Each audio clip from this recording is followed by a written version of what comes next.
Our lives are laid out on a road of bumps, turns, struggles, and more. How do we respond? How do we endure adversity for learning and growth? I'm Aubrey Johnson, and we'll explore these questions and more on the road to rediscovery.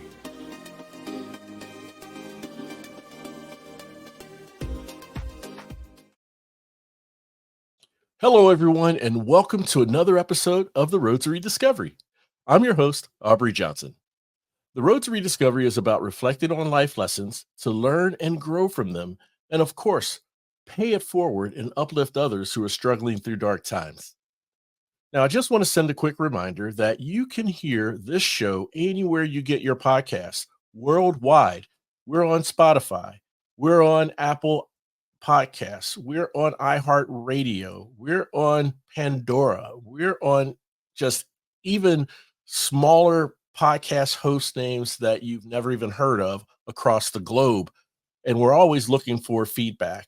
If you get this show, please subscribe and download. And if you're unable to rate and review the show, I invite you to send me some feedback at road to rediscovery podcast at gmail.com. That's road to rediscovery podcast at gmail.com. And I always appreciate feedback. As I've always said, feedback is a gift. And as always, we are truly, truly grateful for your listenership. All right. So now, my special guest spent 30 years as a board certified chiropractor, nutritionist, and acupuncturist. She is now a certified master weight loss and life coach. She's also the host of the podcast, Thinner Peace in Menopause and Beyond. Let's welcome Dr. Deb Butler to the show. Dr. Butler, it's so great to have you here. Welcome.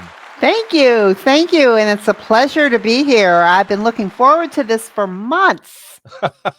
Likewise, right? It's literally been months since we've last chatted, right? I know. So I'm very excited to be here. I'm looking forward to it.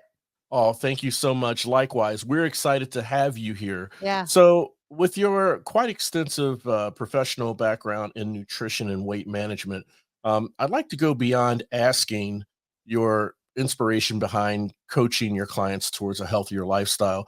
But I'd love to ask you, if you don't mind, if you can share any challenges that you've had early on with dieting. Well, I did have a few challenges.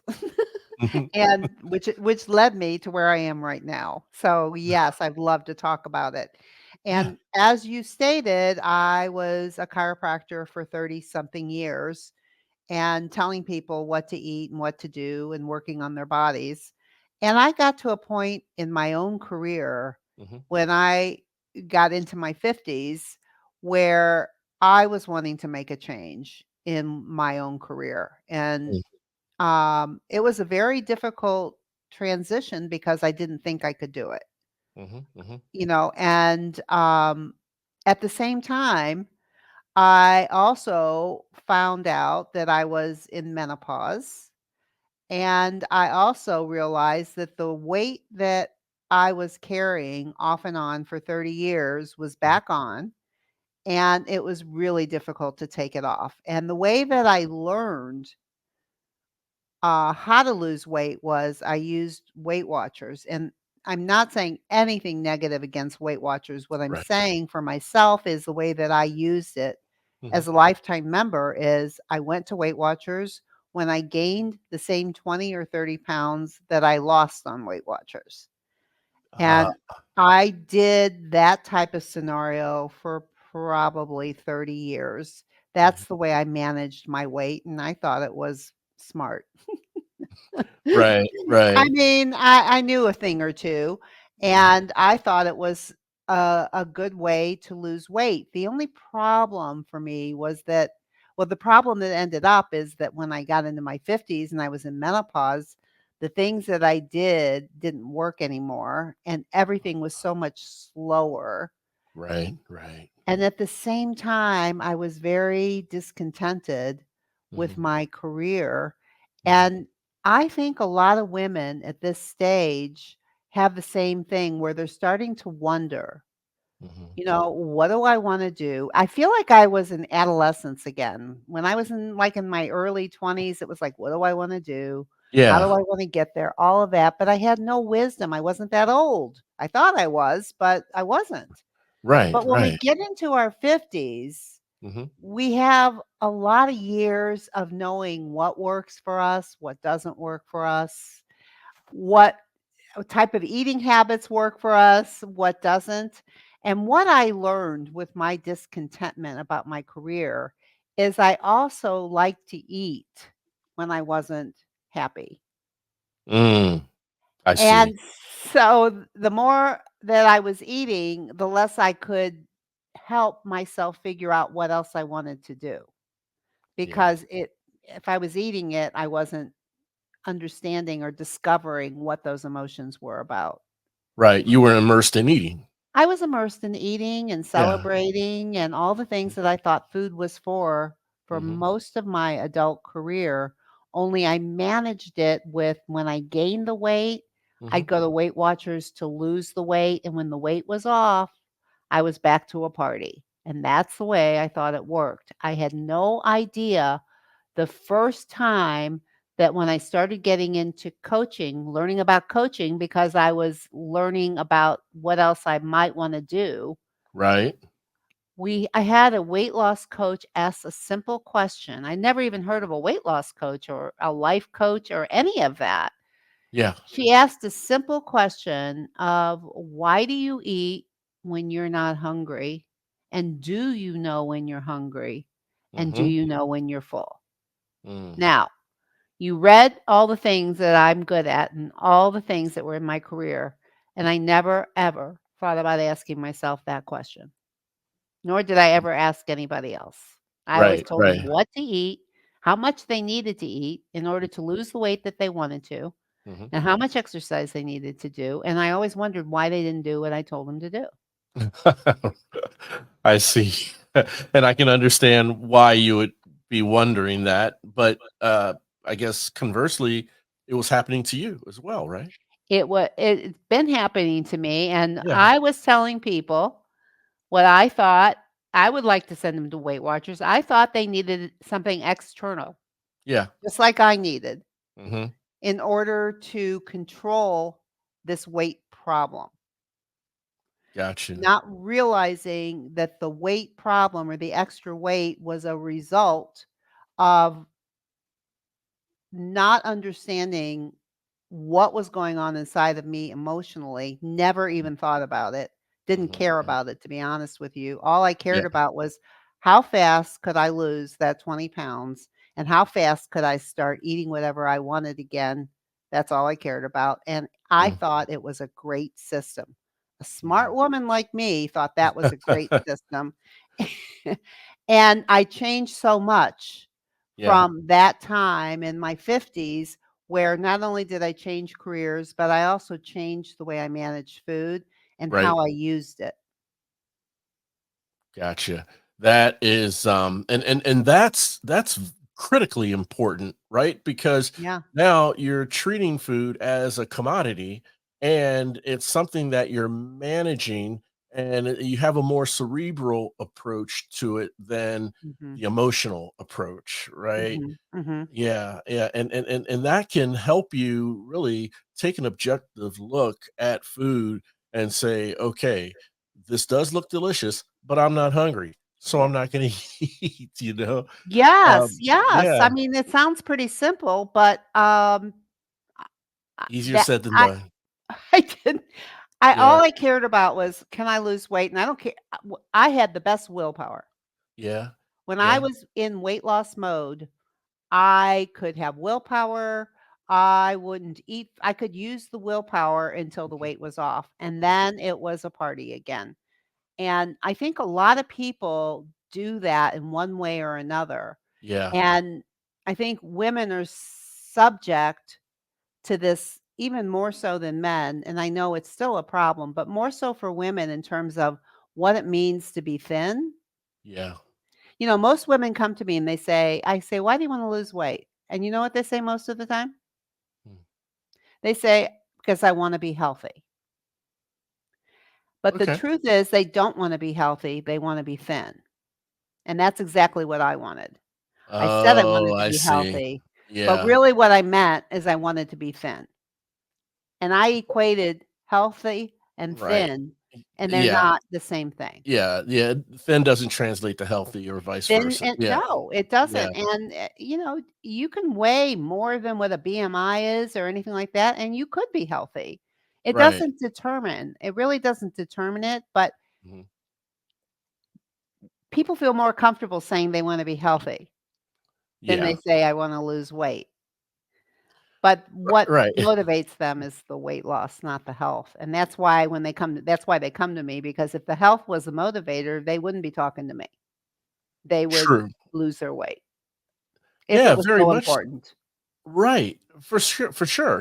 And so I don't know. To me, it's like Mhm. the chicken and the egg type of Yeah. thing Mhm. because we're talking about, well, if they took their health seriously Yeah. and took their health to heart, like you said, they wouldn't be talking to you, but the health inspires them. If the health if eating healthy gets them thin, then I guess they could be inspired to eat healthy. I don't the behavior is where I get tripped up on because Yeah. there's being thin and there's being healthy. What if they're healthy and they don't look what they want it to how they want it to look like, as Yeah. thin as they anticipated before Yeah. taking this journey? Would they still be discontent in some cases? I think it's a great question to ask. Mhm. Like, what would you do if you were thin? Would you wanna eat whatever it is you think you can't eat? Yeah, And a lot of people really have the fantasy of eating junk food if they could be thin, that it I would be see. okay, that it would Yeah, be okay right. as long as they didn't gain weight. Mhm. And I think there's a lot of truth to that with I mean, I remember having that fantasy. It's like, well, I would eat potato chips all the time if I didn't gain weight. Yeah, But the truth of the matter is, really, when we get down to it, it's mhm, really not what we would do. It right. really wouldn't be. We tell ourselves that Mhm. because we think there's something wrong with us and that we have to use food in a way that is almost punishing. Like we have to be punished Oh, yeah, as opposed to eating in a healthy way, right. eating when you're hungry, stopping when you're full, Yes. because it's the best way for you. There's nothing wrong with you. It's just really what you would want if Yeah, we weren't in a culture that was so strange about eating and thinness and food yeah, and all of that. And all I want to do at this point, and what I learned is that you really want to have a healthy relationship with food and you wanna have absolutely. a healthy relationship with yourself. Absolutely, 100%. And this is fascinating, Dr. Deb, because Yeah, what I'd love for us to talk about is sure. I'd love for us to start going into just painting the picture, setting the foundation for quote diets. Yeah. And I have a couple questions regarding trends, fads, and so forth. And Mhm, then I want to talk about the specifics for women with menopause and some biological questions I have for you there. mhm. But like you said, you know, um, having a healthy relationship with food and a Yeah, healthy relationship with yourself, yes. we're not talking about deprivation and we're not talking about setting unrealistic, lofty goals to reach a healthy relationship with food or to reach a healthy relationship with yourself, right? Yeah, We're still correct. talking about eating because we need to eat to live, That's right. uh, right? But we're talking about doing what's reasonable when it Right. comes to eating when you're hungry and what to eat when you're hungry. And certain foods work for certain people and certain foods don't. Is that right? I believe that everybody knows what they need to eat. I Okay. mean, the people that I work with, just like Yeah. for myself, I knew what to eat. It's like, Yeah. you don't have to tell me, Yeah. and Right. but it didn't mean that that's what I did. Sure.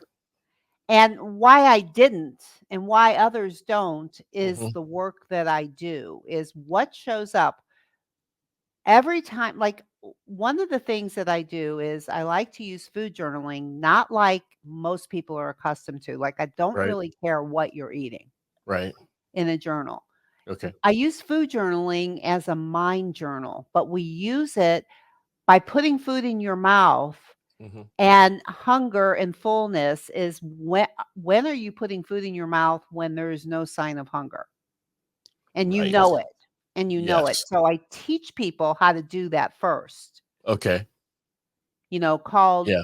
the physical hunger scale, which I Yes. use, that goes from a -10 to a +10, and I teach people how to eat between the 2s. Eat at Hmm. a -2, which is a whisper of hunger, and a Hmm. +2, which is a whisper of fullness, Hmm. which I'm just teaching how I think our body is wired and adding numbers to it, because for the people that I work with and for myself, Hmm. I did not know at all. I didn't care. Yeah. All I cared about as a Weight Watcher is how many points could I get and how much could I get at any one given time. It was Yeah. how much could I eat and lose weight. That's Mhm. all. I mean, I was so afraid of being hungry, Yeah. and at the same time, it was just this, problem that I had that I didn't even understand that I had, because I Hmm. could lose weight. But all I wanted to do was to lose weight so I could go back and use food again to reward myself Right. for losing weight. And I so for a see. lot of people, it's very difficult, that Yeah. a lot of people that I work with, as soon as they start losing weight, they start wanting to overeat again, as Yeah. soon as the scale starts going down. Wow. And so I do a lot of work with the scale, Yeah. Yeah. because we would think the scale would help us, give us some information, and Right. that's exactly what it does. It gives us information. Hmm. But a lot of women use it for all kinds of reasons to feel bad about themselves. So if they get on there and they Hmm. don't lose any weight, Right. they get upset and they Yeah. get mad. And when they get mad and angry, what do? They end up using food and overeating it again to make Right. themselves feel better, because the Right. scale didn't give them what they wanted. So the scale becomes a problem. And so many people want to get rid of the scale. Right. But getting rid of the scale doesn't get rid of your mind. No, it doesn't. How you uh, attend to the scale with your mind, what you Yes. think about the number, is Hmm. more important than anything else, and if you're not willing to look at how you think about it, it's gonna be really difficult. Like, the scale is just gonna show you if what your behavior is showing you. That's all it Right. does. Right. And how do you manage that information within your mind once you receive it from the Yes. scale? From Yes. what from the picture you're painting here, Dr. Deb, it sounds Mhm. as if people are using the scale as an excuse to eat if they did lose weight and they want to celebrate, as well as if they didn't lose the weight they expected. And so they're on an emotional tirade to eat. So either Exactly. way, whether it gives them the weight number they want or don't want, it can resort to eating depending on how you manage receiving that information. Depending on how you think about it. Okay. Manage it, exactly, and Okay. I really work with women on having some neutrality Mhm. with the scale, and for them to see what they are doing with it. It can be a friend. It's probably the most useful tool that there is for knowing if you lost weight or not. Right, right. Yes. But if your thoughts cause you to overeat because it says one thing or another, Mhm. then do you throw the scale away, or do you learn how to manage your mind and see what's going on up there? Right. Right. I Oh my say you learn to gosh. manage your mind and use the Yeah. scale. Yeah. 100%. Me too, because I mean, there's a myriad of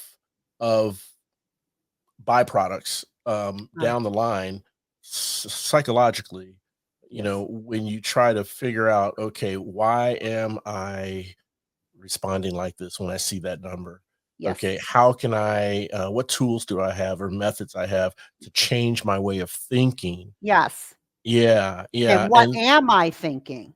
And what am I thinking? Right. And when they Most apply, important. Yeah, what am I thinking as the most important? Okay, and then based on what they apply to change that way of thinking, Yes. there are other, like a domino effect, other areas of their behavior that can improve as well in terms Mhm. of how they relate to food and so forth. Correct, for Man, sure. that is fascinating, absolutely fascinating. Now, Dr. Deb, if we can just kind of set the foundation, and I have a couple questions, and I'm going to be selfish when I ask these questions, Oh, okay? okay, good. Because it's something I've always wanted to know. Mm, Um, I want to go back to just the root word diet, yeah. just the word diet. Mhm. Okay. I have a feeling, and I don't, and I'm probably not right, but this is why I'm asking. Okay. I have a feeling that, the term diet, I feel is more universal than how most of society interprets it. Mm, In other words, when you hear the word diet, most people are there they refer to a plan for losing weight or a plan to be yeah. healthy. And so I've always thought that a diet is really a pattern of what or how we eat, whether I it's healthy or unhealthy. But I just wanted to know your thoughts on that, from a foundational standpoint. Well, I think you're absolutely right what you just said about a diet, but I think Okay. what happens in this culture that we live in, Hmm. when I say like a diet mentality, Yes. what I mean by that is that we are using something external Hmm. other than what's going on in ourselves to tell us how to eat and when to eat and what to do. Yeah. Which is, for me, it was Weight Watchers. It was very external, and I believed that's the only way that I could do it, and Hmm. as I keep saying as smart as I was, but I think I'm smart, and I think a lot of people that I work with are, and yet, um, I had no clue internally because I wasn't concerned about it. I was Right. concerned about that external diet thing that Yeah. I needed to do, and I only wanted to follow it Yeah. to lose weight. It's not the way I wanted to live. Hmm. Oh, I see. Yes. To me, living was losing my weight and then having a party with food until I had to lose weight again. And it was an That's, ongoing cycle. yeah, I that's what I probably was. lost It's 250 pounds in those 30 years over 30 and over years. and over. Oh my. And that's because I didn't think that it was the end all. Yeah. I thought it was just a way to get the weight off. More of a means. That's it. And what I teach See. people now is whatever it is you do, that's just what you do. Yeah. You find a way to do it Hmm. and handle food in the way that you want to live. It doesn't change that much as you lose the weight. The way you Gotcha. do it is the way you do it. So, if you don't mind me asking, Sure. is this the distinction in um in your program from conventional diet programs and plans? Well, I don't know that a diet program. Um, I just think that I don't tell people what to eat. I Okay. If you wanna call it a diet, like, for instance, Hmm. I have clients that they'll go out to eat with friends, and whatever they order, there's food left on their plate because 'cause they're full, Yeah. and somebody will say to them, "Oh, I noticed that you've lost weight and you're not eating all your food. What are you doing? What diet are you on?" Yeah. And they will say, "Oh, I'm just not hungry." I see. And the response will be something like, "Well, what diet is that?" Because Mm. that's the way that we look at things, is that there must be a diet about Right. eating when you're I mean, it's like we eat when we're hungry and stop when we're full because that's the way we were made. It's not a diet, No, it's not a an diet. Right. external diet, but in the way that you were talking about it, I guess you could say it is. Mm. It's a way of eating. Yeah, a pattern, a way of eating, but and this is what so counterintuitive to me, right? Yeah, It's when you're full, you stop eating. A lot of yeah, people don't. Why? Because of the taste, or the emotion. So that leads me to ask another question, if you don't mind, Dr. Deb. yeah, Um, please. I I would love to know, okay, if you could break down 100% into 3 different areas in terms of how you coach and how you guide your Mhm, clients, mhm, okay? mhm, Um, Food and way of eating and eating lifestyles, in my view, and I'm sure I'm missing this, but just in mhm, my view, can be addressed in one of 3 ways. To me, it could be addressed here, mhm, here, mhm, or here in the heart. mm, mhm. So if you can break down into percentages in what you coach and guide, what percentage combination is what you coach and is the most effective in managing weight and weight loss? Well, I would just say that it's equal. It's That if equal. you just I would say it's a little bit of everything. It's Okay. not a lot of anything, it's a little bit of everything, and the Mhm. way I like to talk about it, you included the heart, and I'm not wanting to not take it out, but I Right, always right. think of it more just like a mind-body connection, Gotcha. and Okay. the body basically is one thing and the mind is another thing. So, Mhm. for instance, the body is where the physical hunger lives. Mhm. So I teach people how to eat when they're hungry and stop when they're full by using numbers. So fullness from a 0 to a plus 10 can be a plus 10 that you're stuffed, Right. and we're talking about a plus 2, which is light. But when we talk about full, it could be anywhere between 0 to a plus 10.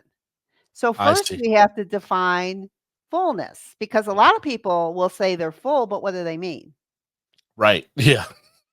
For sure. So we have to understand, get the same lingo going on about what fullness is and a number, Mhm. because it's not like you don't have to teach children numbers for when they're hungry or full. They'll just tell No. you and they'll throw food in your face if you try to give them something and they're full. They won't eat Yes. it.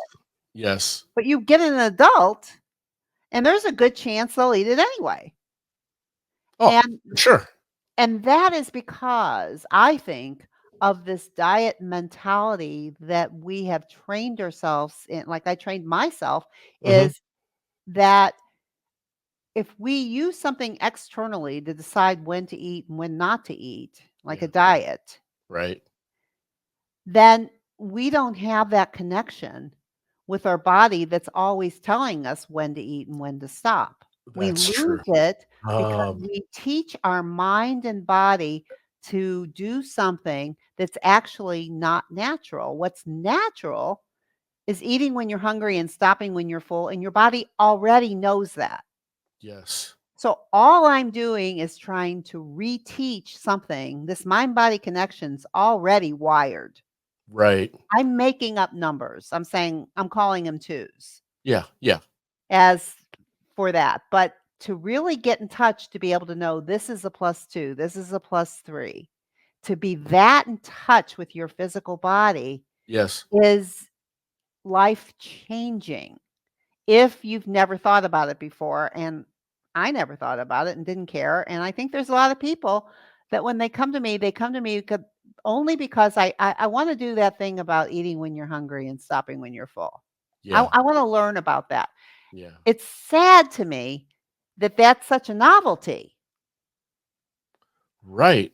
It seems so obvious, but you know what? As you were explaining to me, Dr. Deb, Yeah, I have to admit, yeah. um, what you said just really turned the light bulb on Oh, for good. me Uh-huh. in a very profound way. Wow.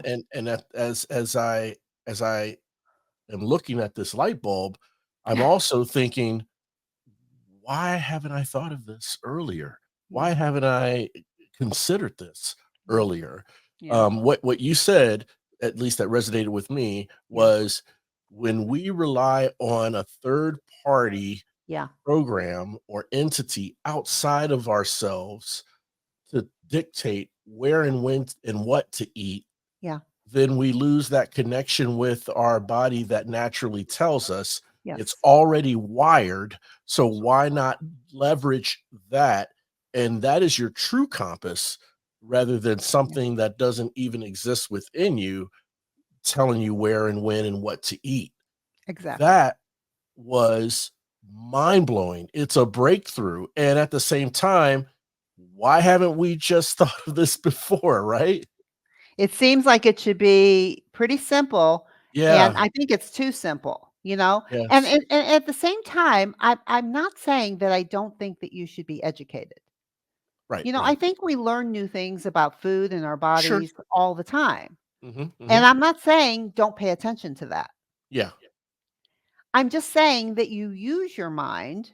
Like, Mhm. I think that, educating yourself and knowing the foods that are healthy and then eating them and they feel good in your body and Yeah. using them in a way, nothing wrong with that until Right. you start somebody telling you, well, you can't eat this, but you can eat that, and this causes that. You Mm. got to take it, but see what works for you because everybody is different. What works for one person Yeah. may not work for another person. Yeah. And if you're connected to your body enough, you'll know what works for you and what doesn't work for you. And I think that's Right. like the whole journey that I went on. Mhm. And even to this day, like I think I want people to believe, I want them to think that they can eat whatever they want. Yeah. That's the way I think now. And I Mhm. never used Mhm. to think that. I didn't think I could unless I was not on a diet and then I could eat Right. anything I want. Right. But just because you believe and think that you can eat anything you want, doesn't mean that you're gonna eat all unhealthy food all the time because Yeah. you can eat anything you want. You really wouldn't do that. You really wouldn't, but the fantasy is that you would.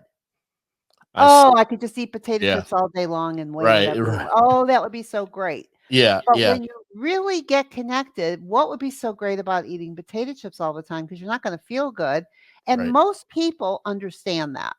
Yeah. Yeah. Once it's not a deprivation restriction thing anymore that you can't have them. "Oh, I'm overweight. I Yeah. can't eat that." Because as Yeah. soon as you tell yourself you can't eat it, your brain's gonna override it with "eat it anyway." Poor thing. Yeah, it is, and there's a little bit of, counterintuitiveness in that regard as well, at least in my mind, but I Mhm. equate it to, someone said this years ago, What's that? and, you know, everyone has a stance on this. I'm not saying this to have a stance, I'm just using it as an example. Yeah. Marijuana, Yeah. cannabis, right? Yeah. People said for years, there's all these arrests, there's possession, blah, blah, blah.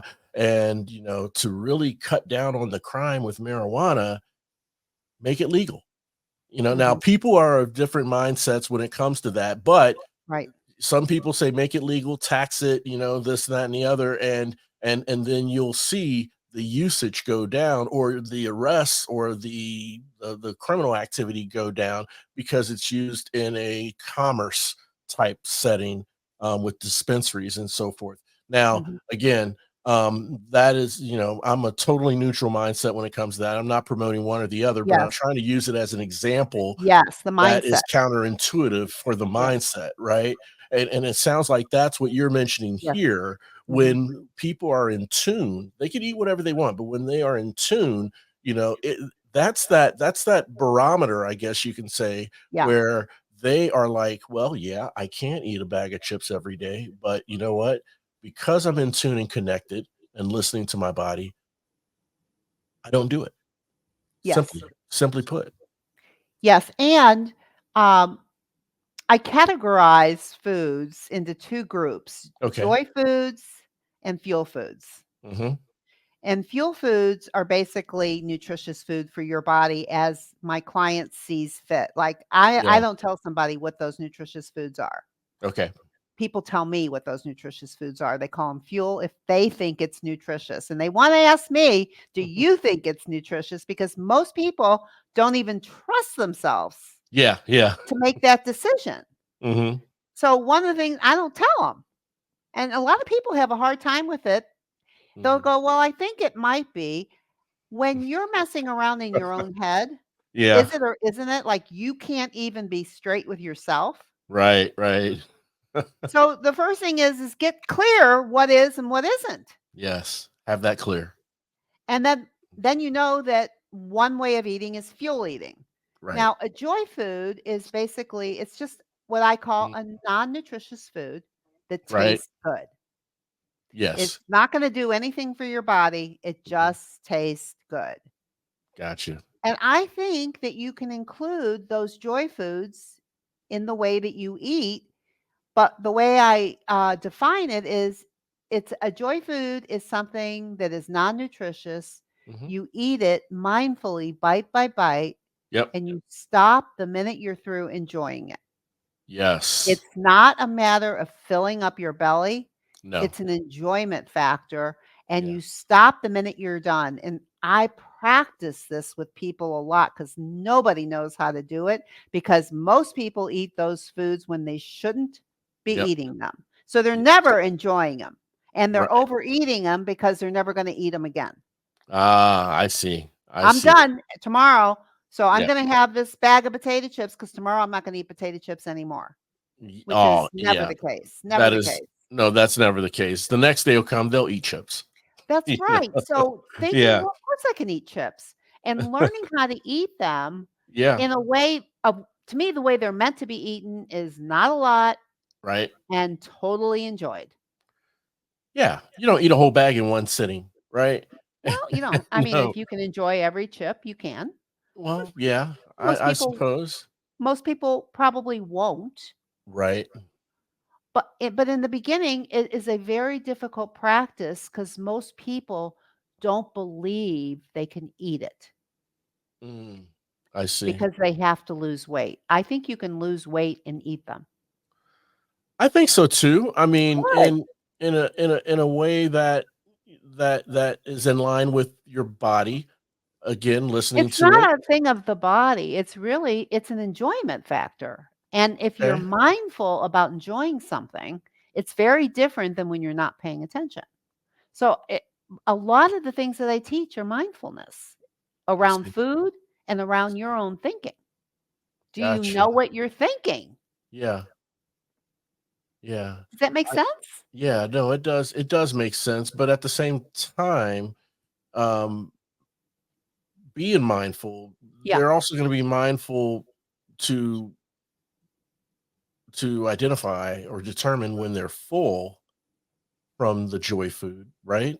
No. Uh, they're not. Okay. It Okay. it's really and I know this is a little confusing, but it's important because I don't even think you need to fill up with them. I see. I Uh-huh. think it's an enjoyment factor, so it really is much more of a mind-body connection in terms of enjoyment, which is a lot different than trying to fill up with it. I would Yeah. never eat enough cake to fill myself up. It would be more than I would want. Right. Right. I But I see. would want a few bites. It would taste really good. Mhm. But I wouldn't wanna like, I don't wanna use them or I don't wanna teach that you need to use them. You have to be careful when you're hungry. Yeah. I like to think that when you're hungry, you use fuel. Yes. Oh, for sure. Yeah. Yeah. And I I mean, also teach a little more advanced is mhm. how to combine a fuel joy meal, Now which is that's a cool. little bit of mind and a Yeah. mind-body connection. It's like Right. enjoying the foods that have no nutritious value Mhm. and filling up on the foods that have the value. It is Ah, it's work, but you can do it. it is possible. Enjoyment and fuel Yep, together. yep. Wow. That is so It's advanced. that sounds advanced. I mean, the second you said it, it sounded advanced to It me is. because I'm trying to think in my head, okay, what does that look like? I'm like, you know what? Aubrey, just step away. Okay, it's advanced. Just take it as that. And I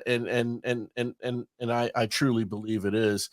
Dr. Deb, this is fantastic. As you were talking there, I was thinking that maybe one of the reasons why Mm, so many people um, kind of miss uh, that obvious that you mentioned earlier, yeah, right?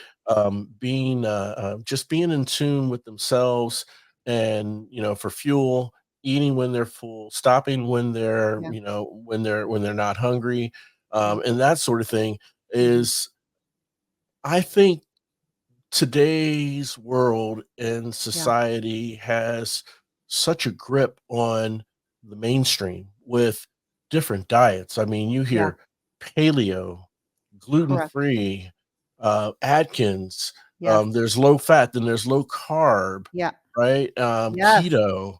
And yes, when you have all these things, I mean, that can be a strong influence for anyone to gravitate towards one of those to see if it works for them or if it doesn't. yeah, But I think what I'm hearing is what you're saying is educate yourself on what foods are good for you and not necessarily the diets. Is that correct. okay? Okay. Awesome. So that leads me to ask, Yeah. what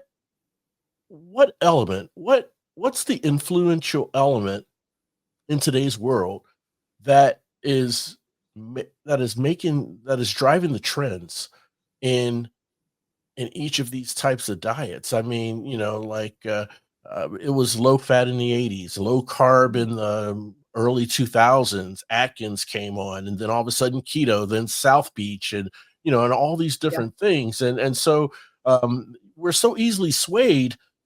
What is the elements, or maybe one or two elements, that's causing us to be so easily taken and swayed by these types of plans and programs when it's really right in front of us, as you say?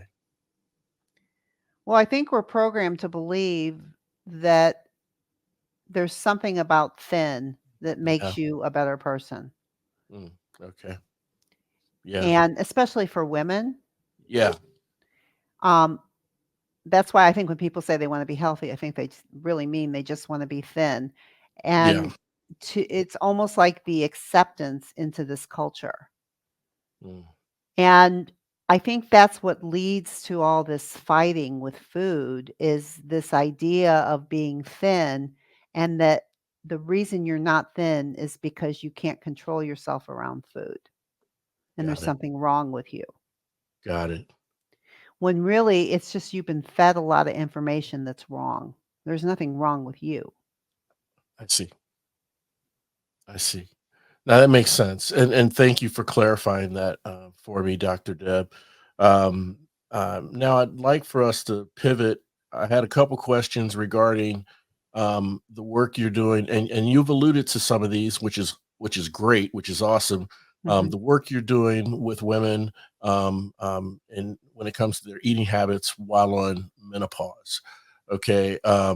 Again, outside looking in, when I think of menopause, I think of hot flashes, body Yeah, temperature yeah, sways, yeah. okay, and I never thought of eating, okay, as impacted, or eating behavior being Mhm, impacted. And mhm. so I want to know, and this is again a selfish question for Sure. me, okay, Mhm, um, I want to know, um, biologically or neurologically, mhm. um, is there some sort of connection between the eating habits, say during a young lady who's pregnant and during her pregnancy, and then someone 30, 40 years older who is going through menopause?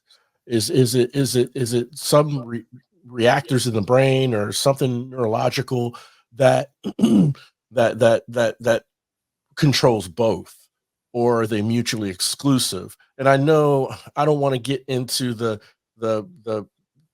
granularity of the medical spaces or anything, Yeah. but I just want to know, kind of like, is there a connection at any degree that in your mind? I think the the easiest way to put it, the most simple Okay. way to put it is that one of the things that seems to be known about menopause is women are more apt to gain weight during menopause, Right. right along with hot flashes, right along with irritability, Mhm. not sleeping. I just think that's one of the symptoms. Mhm. Mhm. And I think that that's there because one of the things that happens over time is metabolism goes down. Sure does. So, Yes. what a 20-year-old can eat and what a 50-year-old can eat are very, very different. And there are Right. many 50-year-olds that are eating the way they used to eat, Mhm. not realizing that when metabolism goes down, appetite goes down. So Yeah. if you've always been connected to your appetite and not paying attention, like for me, points and diets and Yeah. what I should be eating, then I might be noticing that I'm not as hungry. Okay. Yes. And I think it's a rude awakening in menopause that I can't do what I used to do. It's just like what women say all the time about a lot of Yeah. things. Yep. I Yep. can't eat the way I used to. I can't do this. But I think it's an awakening because you Yes. have not your metabolism been going down and Mm. you haven't noticed it because you have no idea about your own appetite because you Uh, haven't been paying attention.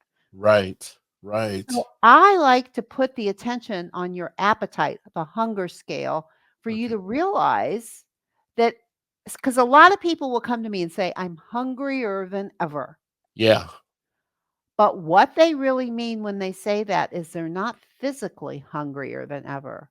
They're emotionally hungrier than ever because Mm. emotions get blown out of the water Okay. in menopause due to hormonal imbalance, due to a lot of things. And if Okay. you've been used to eating emotions your whole life Right. and struggling with weight and diets, you Mhm. are in for a rude awakening come menopause. Oh my goodness. So true. I If see you now. haven't been connected, Mhm. this is the time to get connected. It's not gonna get any easier. It's only gonna get harder. Gonna get harder. Yeah. And now that you've articulated it that way, um, that is crystal clear in my head. Again, an outsider looking in, but the way you articulate it, it the time to get connected is now. Right. That's why I like this age because it's like the same thing for me. My discontentment Hmm. about other things was there, Yeah. which was increasing my emotional hunger. Ah, But okay. once I started taking care of my emotional hunger and following my emotions, my discontentment, my desire to do something different Yes. and to eat when I'm hungry and stop when I'm full, I Yes. ended up in a different career. I moved Yes. because I stopped feeding my eating with I Ah. stopped feeding my emotions with food and Uh-huh. started feeling my emotions with food, and my emotions were there to say, "Hey, sweetheart, it's a really Mhm. good time to do something else." Gotcha. So that bridges or draws the bridge between the 30 plus years in chiropractor, Yeah, nutritionist over to now as a coach. that's right. That's That right. Oh, Dr. Deb, that is wonderful. Thank It you is for wonderful. thank you for like illustrating that for sure, because that was one of my questions as well. And we got so immersed in some great Yeah, insights with nutrition and food and mindset, that I kind of forgot that question, but you came right to it. And I love that transition, right? Because we yeah, have chapters in our lives, we have that's seasons in right. our lives, and we find ways to redefine who we are once we reach a certain point in our life, especially if something plateaus. And I think that, that's good. That's okay.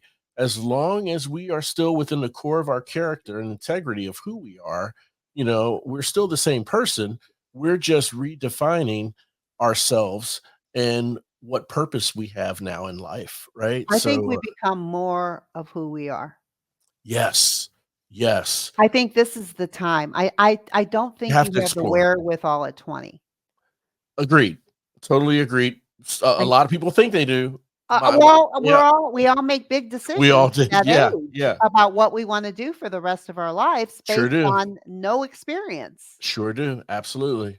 We hit this age, Hmm. menopause, I call it like a second adolescence. It's like it's a hormonal imbalance in a different way, Yeah.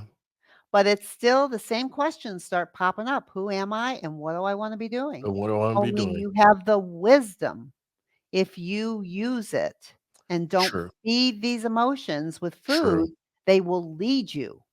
Yes. Yes. You heard it right here, everyone. You You heard heard it it. right here. You heard it. Don't feed your don't feed your emotions with food. Don't Feel them. respond. Feel your emotions, don't feed your emotions, Thank you. Feel, there you go. Feel your emotions. Don't feed your emotions. and it will lead you to where you want to be. It'll lead you to where you want to be. Who Word knew to the wise. who knew that what you put in your mouth could be so profound? Oh, for sure. So true. So It's true. profound, Yeah. Yeah. And it has lasting impact. I mean, lasting. yeah. Oh, Dr. Deb Butler. I can't tell you how much I appreciate you coming on to the show. How I've can the loved it. listen Well, thank you equally. I loved it as well. So much great insight. I've learned some stuff. Good. There's things that resonated with the listeners. How and speaking of listeners, how can they connect with you, follow you, and subs, subscribe to your podcast, download and listen to a couple episodes, and just learn more about your great work? Well, the easiest way is to listen to my podcast, Hmm. which is called Thinner Peace and Menopause and Beyond. Yes. And I have 420 episodes. Wonderful. So and I would suggest that if you want to start listening, listen to the beginning because it's the basis for the tools. And then Mhm, you can kind of skip around. mhm, That's one way to learn more about what I'm talking about today. mhm. If you're more interested in talking to me or working with me, then what I offer are little mini sessions where we can talk together and find out if the process that I use would be good for you because I like to talk to people because not everybody is going to be a good fit for this. And I know by talking to them, or they'll know by talking to me, Yes, but it's not something that I offer on my website. I don't People can't just sign up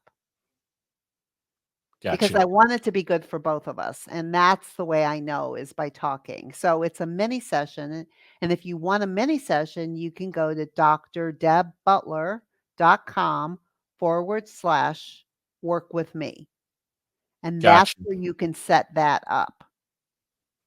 100%. DrDebButler.com/work with me. Yes, that's right.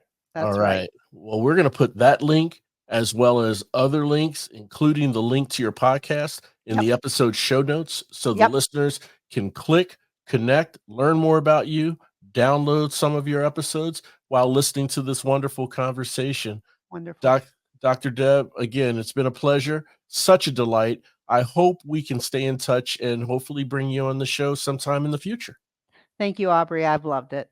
Thank you. Oh, absolutely. And I want to thank all of you for tuning in. I really do. And look, you may feel like this at times, but in our daily struggles and adversities, we're never alone. And hope is always around the corner.